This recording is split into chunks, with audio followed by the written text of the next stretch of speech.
pour le cas d'hier, en tout cas, ce n'est pas un cas suspect. Ce n'est pas un cas qui répond à la définition de cas suspect.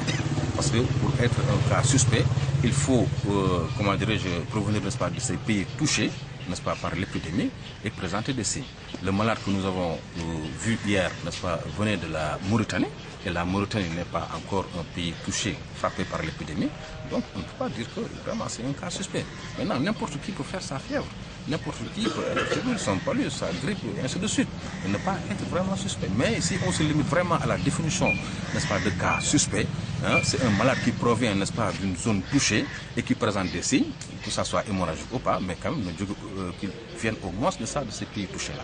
À ce moment-là, bon, on peut le considérer comme un cas suspect. Mais tel n'était pas le cas pour ce patient-là. Donc c'est un patient qui était malade, qui vivait, n'est-ce pas, en Mauritanie depuis 4 ans, qui est tombé malade là-bas, je crois qu'il y a 1 ou 2 semaines, et donc ses parents avaient demandé à ce qu'il rentre, n'est-ce pas, à Bissau. Donc il y a même un de ses parents qui était venu le chercher au niveau de la gare routière. Donc c'est comme ça que les gens ont alerté, n'est-ce pas, les populations, il y a la panique, la psychose. Bon, mais c'est très bien, hein. C'est très bien que les gens informent, n'est-ce pas, les autorités. Parce que ça veut dire que quelque part, il y a une surveillance, n'est-ce pas, qui se fait. Les gens, n'est-ce pas, sont vigilants. Mais quand même, bon, il ne faut pas qu'on verse bien, qu'on tombe, n'est-ce pas, dans la psychose, hein, au point de croire que toute fièvre, n'est-ce pas, égale Ebola. Non, c'est pas ça. Vraiment. Si vraiment le malade provient, n'est-ce pas, de ces pays touchés, là, il n'y a pas de souci. Hein. S'il présente des signes, on peut dire que c'est un cas suspect. Vraiment.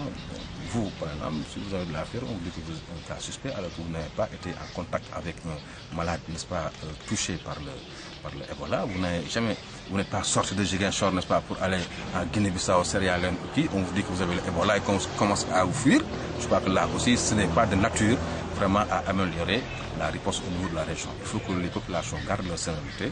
Il faut qu'on respecte la définition des cas. Bon, c'est vrai que les populations ne peuvent pas savoir, mais bon, je crois qu'il y a toute une campagne, n'est-ce pas, de sensibilisation, bon, que nous allons continuer, n'est-ce pas, à faire pour que vraiment les populations puissent connaître davantage, n'est-ce pas, la définition de cas suspect.